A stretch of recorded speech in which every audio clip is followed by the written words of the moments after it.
Welcome to Spanish Sermons, impactful sermons that will be a blessing. My name is Edgardo and you will be hearing my voice in this sermon. Thank you for following us and subscribing. I gave my life to preaching when I was 17 years old. By 19, I got my preaching license. By 21, I was pastoring a Baptist church. That was almost 37 years ago. By the time I was 21, I was pastoring a Baptist church. In fact, I wasn't even 21 when I took on my first pastorate. Almost 21 years old. As I said yesterday, I was a softball pitcher when I got to college in Marshall, Texas. We lived at 2007 North Franklin Street and the local softball team found out that I was a pitcher. One of the local teams, the Texas Pacific Railway, came to the house. They knocked on the door and I answered it. They asked me, "Are you Jack Hyles?" I said, "Yes." And they said, "We understand you're a softball pitcher." And I said, "Well, I pitched some softball. I took the 7th Army to the playoffs. I played some semi-pro ball, and they told me they had 2 games left. If we win, we're in a best-of-3 playoff series for the city championship. We've already lost 1 game, and we don't have a pitcher that compares to theirs. We've already lost one, and we'd like you to pitch for us. We might have 2 or 3 guys who don't work for Texas Pacific Railway, and we'd like you to pitch." So they asked me if I could go out on the field. I went out on the field, and they gave me a ball and a glove and told me to throw some balls. I went out and pitched, and they said, "Hey, brother, we're going to play a best-of-3 playoff series for the championship. We already lost the first game. If we lose the next game, the season's over. Will you pitch for us?" Quote, I said yes, without hesitation. However, at that time I was pastoring a small church out in the country. Very few people. I'll tell you in a few minutes how I got to that church. So, the first game I ever pitched, we won 5-0. I played a near-perfect game. I only allowed 1 hit. I struck out about 15 out of 21. I think it was 15 strikeouts. It was one of the best games I've ever pitched, and we won 5-0. That made it 1-1, and it was time for the big championship game. Almost the entire city came out to watch. It was the biggest sporting event of the year in the city, and the stadium was packed to the brim with thousands of people for the big final game. The score was 0-0 when we got to the 3rd, 4th inning, which is about halfway through the game. The software says 7 innings. So, one of our guys hit a ball down the first baseline, just missing the line. He ran toward first base. The first baseman caught it and was clearly going to tag the runner first, but he dropped the ball. It bounced once and just as it bounced he was already touching the bag. After the runner had touched first base, the ball bounced and the infielder picked it up again, but when he crossed the bag he no longer had it. However, the umpire was behind him and did not see him. The umpire yelled, "Out." I left the dugout in a huff and shouted to the umpire that the man did not have the ball when he touched the bag. He replied that he did have it and I said, "Ask him himself to confirm it. He knows that he dropped it before he touched the bag. The ball bounced and he picked it up later. Ask him." Quote. Then the umpire asked, "Did you drop the ball?" The big, burly 193-meter tall first-tier player. "No, fat," he replied. "Referee, did you see me drop it?" "No," the referee replied. "I guess I didn't throw it." I said, "Of course you did. I saw you throw it. Everybody in the stands saw it, except the referee. Your teammates all saw it, except the referee saw it. I know you did. Tell the truth." Quote, he replied. "The one who finds it keeps it and the one who loses it cries." I've never liked that scripture since then.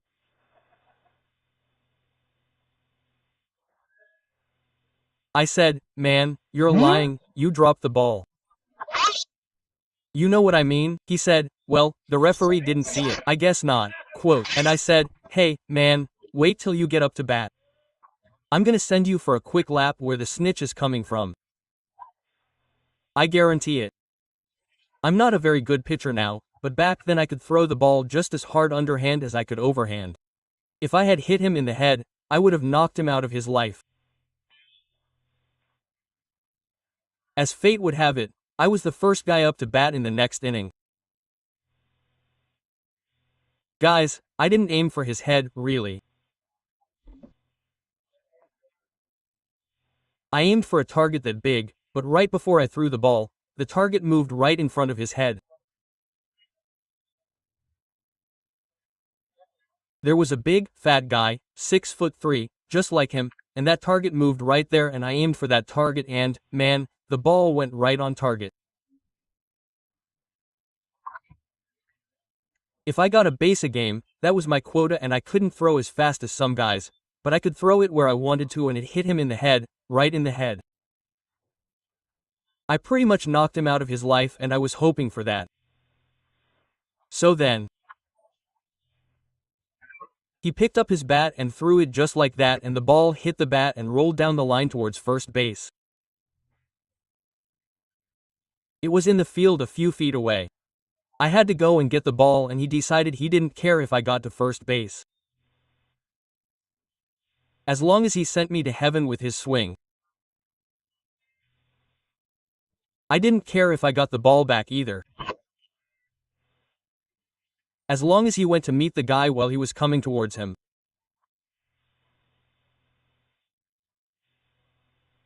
So we collided and fought.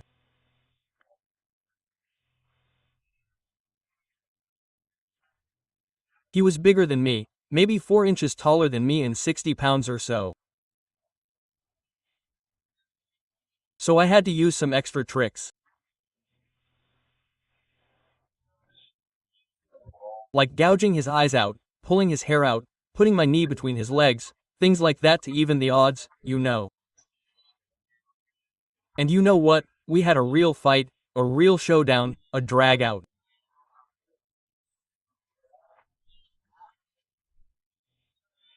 That same night my church rented a bus to come over.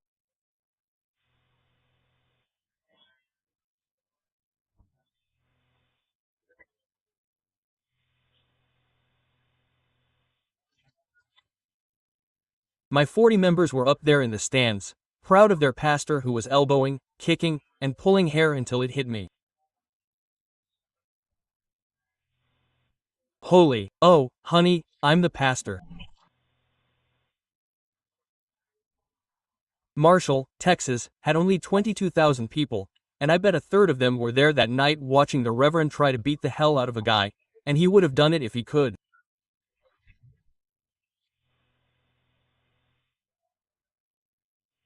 Right in the middle of the fight, I said, stop, stop, stop, I'm stopping now. He stopped. I stopped. I dropped the ball in my glove with 7,000 people or more watching us. I walked off the mound, put the glove on the mound, dropped the ball on top, turned and walked out. I walked to my car and drove away. A third of the town watching me and 40 of my members. I have never pitched in a softball game since then. Because there was something in my life that wasn't wrong or sinful, but it was hurting my testimony. Now, let me tell you how I came to that little church. I won't take too long. I had been called to be the pastor of First Baptist Church. I was in college, and I received a unanimous call to pastor First Baptist Church in Marshall, Texas. About 10 miles out in the country there was a church called Grange Hall Baptist Church. I worked at J.C. Penney's after school, putting myself through college. I worked in the men's clothing department, the women's department. There I met a 17-year-old girl, one of the best piano players I ever met, named Jean Lambert. One day Jean said to me, Jack, our little church in the country, Grange Hall Baptist Church, is going to vote next Wednesday between Mr. Jones and Mr. Smith. Hey, I'm not kidding, those are their real names, Jones and Smith. They're already nominated, but we need somebody to preach on Sunday. I told them I work with a man who was studying to be a pastor. Could you come just to preach this Sunday? No, as the official candidate, just to preach. So I did. I preached on Sunday. The following Wednesday they voted for Jones and Smith. But a funny thing happened. The young people in the church liked my preaching. Sure, you can see, everybody got together and organized a mini uprising. They decided to vote by writing my name on the ballot. Josh got 17 votes, Smith got 9, and I got 27 as an unofficial.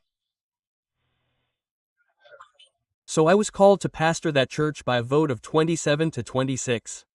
The chairman of the deacons was furious. He owned most of the neighborhood, he was 72 years old, and he exclaimed that this was not right, that they were not going to let a child be called pastor. By the way, not one adult male voted for me, only one adult lady, Mrs. Lambert, Jean's mother. The rest were teenagers. Mrs. Lambert stood up and said, "It's not out of order. Our Constitution states that anyone 13 years of age or older can vote for a pastor and the person with the most votes wins." The chairman of the deacons, at 72 years of age, I'm still convinced he's going to rise from the dead someday and be the Antichrist. She disagreed. I'm sure some of you have your own chairman of the deacons so you don't have to look at the same office, but at the end of the day she said, well, you've chosen him. Go tell him about 11 o'clock at night. I didn't know any of this. There was a knock at the door, I opened it and it was the teenagers. I didn't know them except for Jean Lambert, who I work with at J.C. Penney. Mrs. Lambert said, "May we come in?" I said, yes. She informed me that I had been called to pastor Grange Hall Baptist Church. I hadn't even run for office, but he said, because the boys got together and voted for me, that was my first full-time church. I pastored a little country church on the weekends part-time, but Greenshaw was my first full-time ministry, an incredible calling, a landslide. 27 votes to 26. All teenagers except Mrs. Lambert. The phone rang about midnight. This is the chairman of the Grange Hall Deacon Board. His voice was raspy, as they usually are. He said, I guess you heard the boys call you pastor, didn't you? I said, yes, sir, and he said, are you coming? I said, I don't know. I was unanimously called pastor of the First Baptist Church in Lisbeth, Texas, so I'm not sure. Quote. Then he said, well, I, the Sunday school superintendent and the treasurer of the church, want to see you now. I said, I'll be glad to. It was after 1 a.m., and I pulled up to the little white church by the road, typical of the country, with no lights on. I saw 3 men on the porch. I had just turned 21.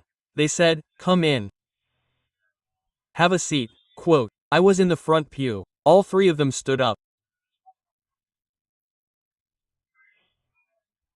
The chairman of the deacons, who owned most of the property in the area, many of which he rented or employed, the treasurer, a former professional boxer, and the Sunday school superintendent, an older man. And this chairman of the deacons said to me, Mr. Hose, you know the young people voted for you in this church, but I'm the chairman of the deacons. We don't want you. The treasurer doesn't want you and he won't pay you if you come. And the Sunday school superintendent doesn't want you either. We pay the expenses of this church, and we say to you, you're not going to stand in that pulpit. See? When somebody tells me I can't do something, it awakens in my soul a great desire to do it. I said, are you finished yet? I'm finished and so are you. Then I said, I wasn't sure God wanted me to pastor that church, for I had received a unanimous call from First Baptist Church in Lisburg, Texas. God can take me there. I added, but if he leads me here, it's going to take more than the three of you to keep me from getting up in the pulpit on Sunday morning. Quote, what I didn't know is that in the paratroopers I took judo and karate. I could use my hand to smash somebody's head in. Let me show you. When I walk down an alley or by a trash can, I could find deacons' heads in one hit there. Like that, GU. But I did learn karate and judo in the military. All the paratroopers took it. I left church about 2 a.m. I got in my 1941 mid-Dodge. I called her Jezebel because she was always in a bad mood and she seldom responded right. And I drove out into the country. Listen to me. At 3 a.m. I pulled over on a country road. I got out and thought it was time to make some decisions about my ministry. I said, while I'm young, I have to decide what to do. I got out a pen and paper and I wrote. The first thing I wrote was this. Number 1, I will never let money get in the way of my ministry.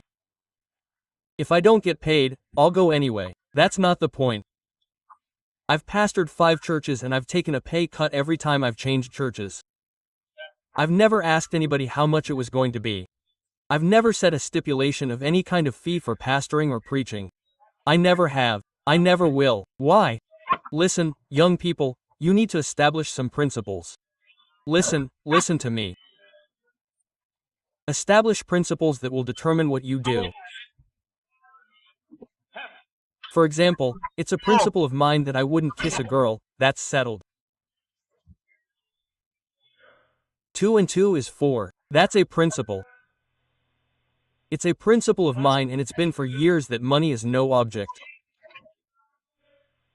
And I won't be bought. I wrote number 2. I will never let anybody tell me what to preach, where to preach, how long to preach. I will never let anybody do that. That's a principle. I mean, 2 and 2 is 4. The sun rises in the east and sets in the west. Keep your nose out of my preaching. It's a principle. I made that decision years ago. Listen, young people, I don't have to get up on Sunday morning and tell myself whether I'm going to church. I know I'm going to church because it's a principle of mine. I said it, it's settled. I never decide whether I'm going to church on Sunday morning or not. I never did then, nor on Wednesday night. A deacon once said to me, he said, Pastor, about your preaching. I said, wait. I said, Deacon, we built a building, you got a vote. We painted the walls, you got a vote. We borrowed money, you got a vote. I go up in the pulpit, you got no vote. None. When I first came here 25 years ago, next month, some of the members didn't like me. I'm sure you can't understand why, but they didn't like me. One of the men on the deacon's board came to me one time and said, Pastor, would we like to have a meeting tomorrow night to discuss your preaching? Okay, I said, sure. I said, what time? 7 o'clock, I said, that's a good time, all right. Tuesday morning he called me and said, where were you? I said, where was I supposed to be? He said, at the night meeting. I said, what meeting? I asked you on Sunday if we could have a meeting to discuss your preaching.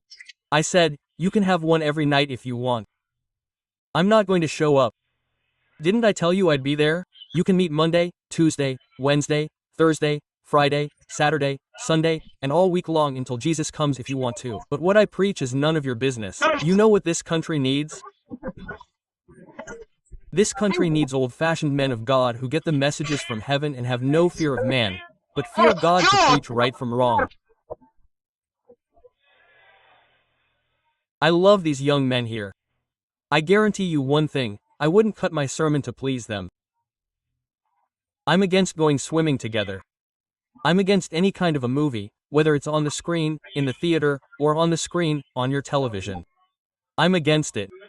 I'm against girls wearing pants. I think girls ought to wear skirts. At Anderson High we don't allow girls to wear pants. I'm against rock music, and I wouldn't cut one message if everybody in this room got up this morning and said, we don't like what you're preaching. Quote, And you can stat what I'm preaching, don't you see? Paul said 2 and 2 are 4. The sun rises in the east and sets in the west. I have principles that I live by. I live and die by mine. My mother used to tell me, son, we live in a shack with no running water, no electricity, and no gas stove. We lived in a 2-room shack and he would sit by the kerosene lamp and say to me, but son, we can be as pure as anybody. We can be as clean as anybody. I want to warn you, my young friends, you may not have the money that others have, but anybody can be pure. And we need to sound the warning call like God does in his blessed word. Cometerás adulterio.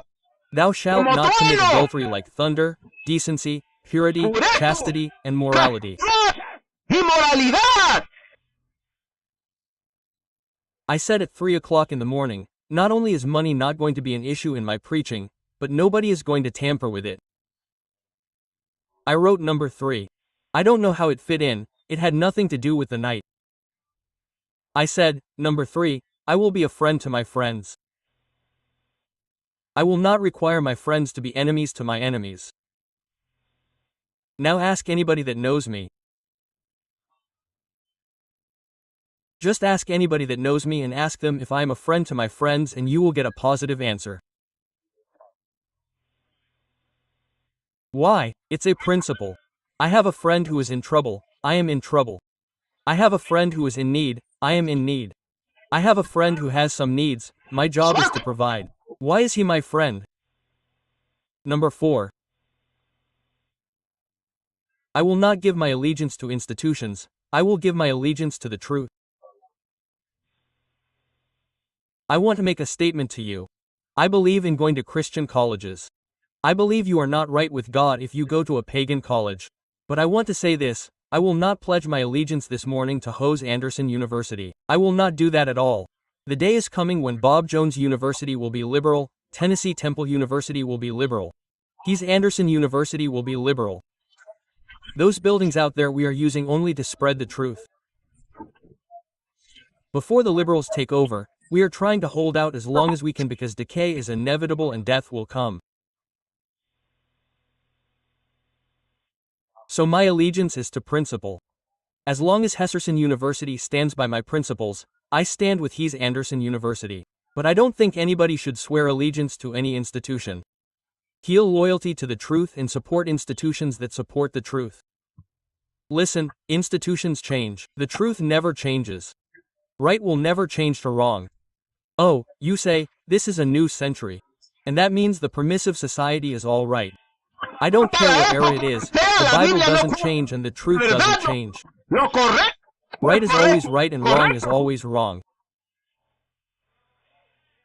Every once in a while somebody says, brother, you got those guys with the haircuts, with the white walls and the girls wearing dresses. We don't believe in that. I always say this.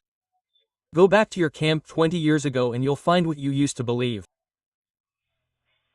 Every fundamentalist in this country used to believe what we practice.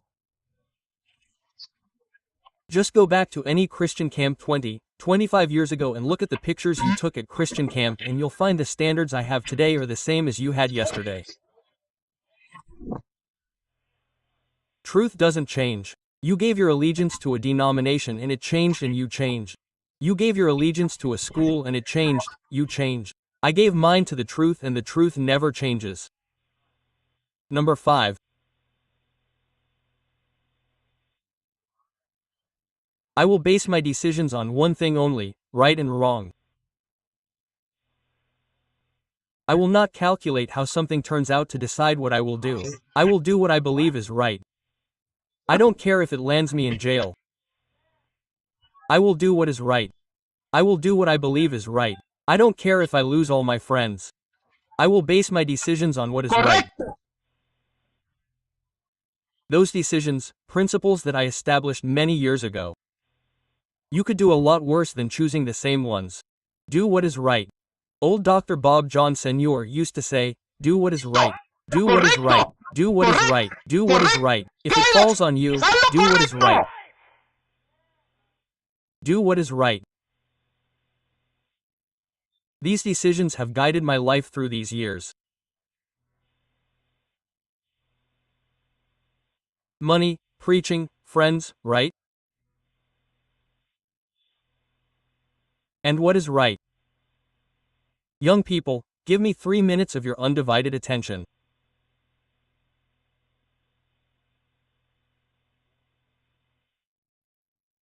More than anything else this country needs today is character. Young people of principle. Let me give you an example. I'll be done with this in 2.5 minutes. Yesterday, Mr. Mandel announced a woman as his vice presidential candidate. I understand why he did it. I get it. I heard him say on the radio last night that she would help my candidacy and I wanted to hit the radio. How dare you, traitor? How dare you put my 4 children and the future of my 8 grandchildren at stake in the lives of political expediency?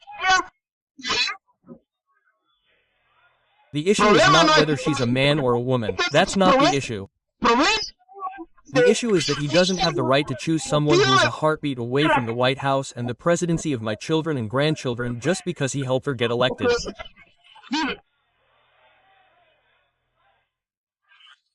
He should choose someone who he thinks would be the best president of the United States should he die. But there's something sadder than that. America thinks it's okay. Before you get too excited, Mr. Reen chose a liberal Republican to be his vice presidential candidate 8 years ago for the same reason. And I was just as angry then as I am now. I'm furious right now. I wish I had Mon's teeth in Jose's fists. Now, I'm not talking about facts. In fact, no woman should have a position like that in the first place.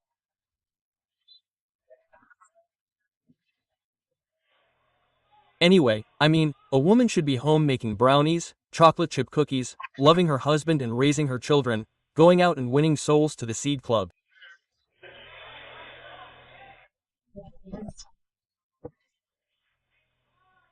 That's not the problem.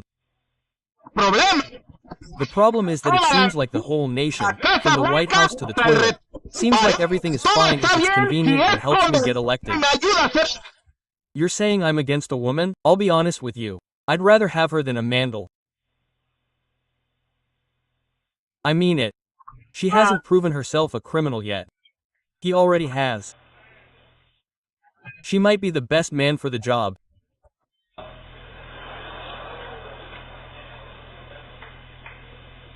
There's never been a time in the history of this nation. There's never been a time when there's more opportunity for young people to say, this is what I believe.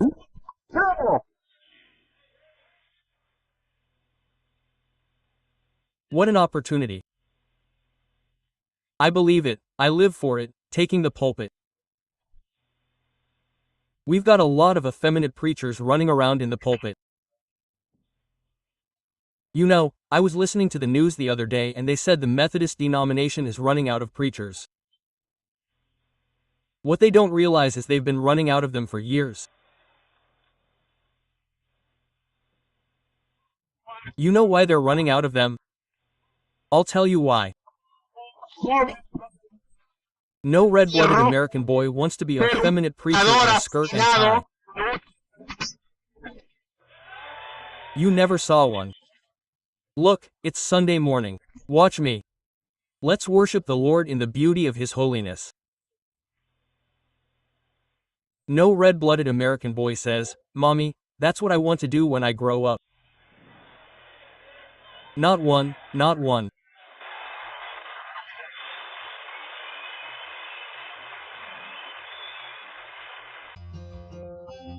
If you would like to order a sermon or a sermon package in book format to give as a gift to someone, I recommend that you place your order via WhatsApp or email sermons@gmail.com. Remember, it is with N instead of N or to the WhatsApp number which is +52 33 4015. If this ministry has been a blessing, I recommend that you follow us on different social networks and subscribe to our channel. Don't forget that we have more sermons from various preachers that will be a blessing. Activate the bell to receive notifications when we release another sermon. Any donations received will be donated to our local church to support ministries that support local communities. Thank you for your contribution.